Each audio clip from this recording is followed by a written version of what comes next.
آج ہم بات کریں گے ایک حیرت انگیز آبشار کے حوالے سے جسے خونی آبشار بھی کہا جاتا ہے، لیکن اس آبشار کے حوالے سے ایک دوسری جو حیرت انگیز بات یہ ہے کہ اس جو آبشار کی دریافت کے بعد سیاروں، ستاروں اور اس کائنات کی کھوج لگانے والے سائنسدانوں کے لیے بھی وہ غیر معمولی ثابت ہوئی۔ لیکن کیوں؟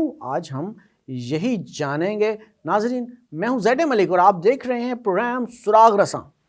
ناظرین، انٹارکٹیکا کے سحر انگیز نظاروں میں ایک ایسی غیر معمولی آبشار بھی ہے جسے خونی آبشار کہا جاتا ہے۔ دور سے دیکھیں تو ایسے محسوس ہوتا ہے جیسے خون کی ایک ندی بہہ رہی ہے۔ یہ آبشار انٹارکٹیکا کے مشرق میں ٹیلر گلیشیئر سے رستی ہوئی ایک بڑی جھیل میں گرتی ہے جس کی سطح برف کی چادر جیسی ہے۔ 1911 میں انٹارکٹیکا کی مہم کے دوران برطانوی مہم جو تھامس گرفت نے پہلی بار اس حیران کن آبشار کو دریافت کیا تھا، وہ یہ رنگ دیکھ کر دنگ رہ گئے تھے کیونکہ ان کے لیے یہ کافی عجیب تھا۔ ان کے مطابق یہ ایسے ہی تھا جیسے کسی زخم سے تیزی سے خون بہہ رہا ہو۔ آغاز میں سائنسدانوں کا خیال تھا کہ شاید اس لال رنگ کی وجہ کچھ جراثومیں ہیں۔ بعد میں معلوم ہوا کہ یہ خیال درست نہیں تھا کیونکہ اس پہیلی کو حل کرنے میں ایک صدی لگی۔ اس خونی آبشار کے منفرد رنگ کی وجہ کے بارے میں 1960 کی دہائی میں سائنسدانوں نے سراغ لگایا کہ ہائیڈرس فیرک آکسائڈ برف کے نیچے موجود ہے جو لال رنگ پیدا کرتا ہے، لیکن یہ معدنیات کہاں سے آئی؟ ایک اور معمہ یہ بھی تھا کہ آخر برف کی تہہ میں دبی یہ معدنیات سطح تک کیسے پہنچ جاتی ہے جس کی وجہ سے پانی کا رنگ لال ہو جاتا ہے۔ 2009 میں امریکہ اور برطانیہ کے سائنسدانوں کی ایک ٹیم نے دریافت کیا کہ دراصل لال رنگ کا پانی ایک قدیم نمکیلی جھیل سے آتا ہے جو طویل عرصے سے برف کی تہہ میں دبی ہوئی ہے۔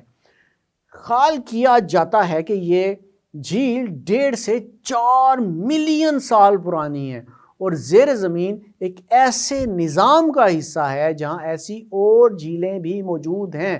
جیسے اس آبشار کے پانی کا تجزیہ کیا گیا تو پتہ چلا کہ اس میں نمک کی مقدار کافی زیادہ ہے۔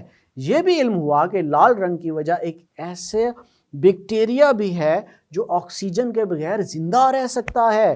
یہ بیکٹیریا نمکیلے پانی میں موجود آئرن کی مدد سے توانائی حاصل کرتا ہے۔ یہ دنیا میں پایا جانے والا ایک نادر مائکروب سمجھا جاتا ہے۔ خیال کیا جاتا ہے کہ یہ بیکٹیریا جو لاکھوں سال قدیم ہے باقی حیاتیات سے مختلف ہے۔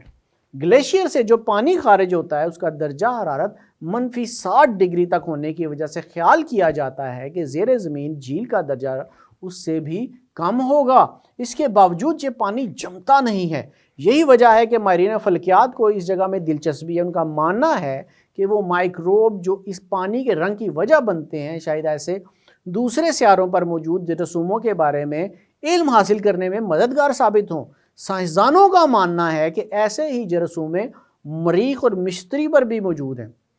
ایک اور سوال جس کا جواب تلاش کرنے میں مدد مل سکتی ہے وہ یہ ہے کہ زمین پر موجود ابتدائی حشرات میں سے چند اس وقت کیسے زندہ بچے جب پورا کرۂ ارض جمع ہوا تھا۔ واضح رہے کہ سنو بال ارتھ نامی سائنسی مفروضے کے تحت ایک زمانے میں پوری زمین برف کی تہہ سے اٹ گئی تھی۔ حال ہی میں امریکہ کی جان ہاپکنز یونیورسٹی نے اس آبشار میں پائے جانے والے ذرات کے تجزیے پر تحقیق شائع کی ہے۔ اس تحقیق میں معلوم ہوا ہے کہ ان ذرات میں ایسی خصوصیات ہیں جن کو مارس ایکسپلوریشن روورز جیسی جدید ٹیکنالوجی کی مدد سے بھی مکمل طور پر نہیں دیکھا جا سکتا۔ اس تحقیق کے سربراہ ڈاکٹر لیوی کے مطابق خونی آبشار میں پائے جانے والے معدنیات کے ذرات انسانی خلیوں سے 100 گنا چھوٹے ہیں اور ان میں کافی آئرن موجود ہے۔ اس کے علاوہ سلیکون، کیلشیم، سوڈیم بھی موجود ہوتے ہیں اور انتہائی نمکیلا پانی جب برف سے خارج ہوتا ہے تو فضا میں موجود آکسیجن اور گلیشیئر کی سطح پر موجود گرم ہوا سے رابطے میں آتا ہے اور یوں لال رنگ جنم لیتا ہے۔ ڈاکٹر لیوی کا کہنا ہے کہ مریخ جیسے سرد سیارے پر بھی ایسے ہی نہایت چھوٹے حجم کے ذرات موجود ہو سکتے ہیں۔ اور اسی لیے اس بات کی ضرورت ہے کہ خلا میں بھیجنے والے آلات کو اس قابل بنایا جائے کہ وہ ان کا مکمل تجزیہ کر سکے۔ ان کا کہنا ہے کہ خونی آبشار ہماری مدد کر سکتی ہے۔